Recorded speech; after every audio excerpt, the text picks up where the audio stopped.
Buin hi December ni nga sang ni som ni pali ni ya tu na kan hu me ki Rahsiveng Hall ani heti lai hmun ah hian zanina J.Lalrosanga aresa Zanin Hun aron hmang dona mipui po an than hem hle tura kan ngai tu na khuan a chung lampang te po kan zuk bi chiang anga eng tiang chin nge man lo lak ti kan hanen kual don ani heti lai hmun hi Rahsiveng Hall kan ti to kha heti lai hian zanina J.Lalrosanga aresa aron chele dona Rahsiveng mipuite a thap ne hle le don tura nga yang apui le don hle mai tuna hian aresa te po lunglei lampanin an ron kal me kani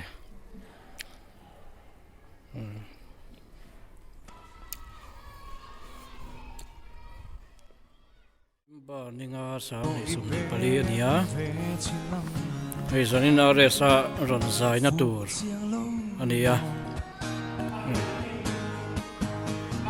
anin po cha me ka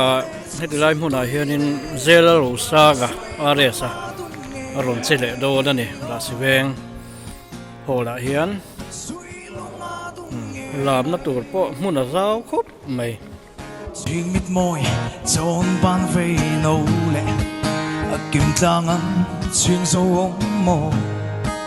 cây rong có thi ninh thầy lâu sao po cây rong có thi ninh thầy lâu bụi đốt hết mày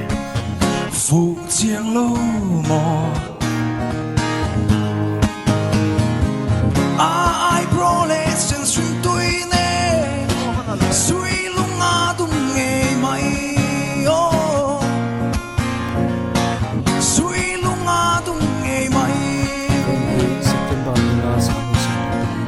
ni suy lung ngã tung nghề mày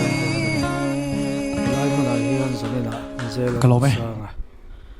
aresa mipui kon an ti mai kha ti lai hmuna hian hun aron hmang dona aron zai dona apui don hle maya mipui pon tam viau tura kan ngai ani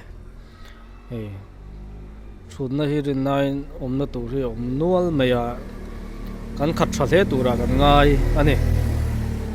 tuna hian sam lampang te anin fit fel meka anin buatsa meka